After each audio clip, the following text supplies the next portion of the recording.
કે પટેલ સમાજને પેલા કણબી કહેતા, કણનો દાતાર એટલે કણબી. ગામડામાં તમને કણબી કહેતા, શહેરમાં આવ્યા એટલે પટેલ થઈ ગયું. અમને ગામડામાં કુંભાર કહેતા. કણબી ને કુંભાર બે જ્ઞાતિની રાશિ એક થઈ. અમે શહેરમાં આવ્યા એટલે પ્રજાપતિ.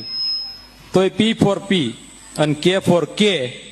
આ વાત કદાચ તમને નોર્મલ લાગશે, પણ પટેલ અને પ્રજાપતિ સમાજ માટે એટલું કહું છું કે બેયની રાશિ એક, કણબી ને કુંભાર તો એક, પટેલ અને પ્રજાપતિ એક.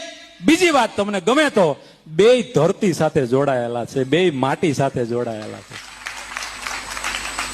માટીનો જો કોઈ અલગ લઈને ઉપયોગ કર્યો હોય તો એ કુંભારે ઘડો બનાવી. અને સાહેબ તમે વિચાર કરજો, કોઈ ઘરમાં કોડિયું દીવો થાય તો એ કુંભારના કોડિયામાં થાય.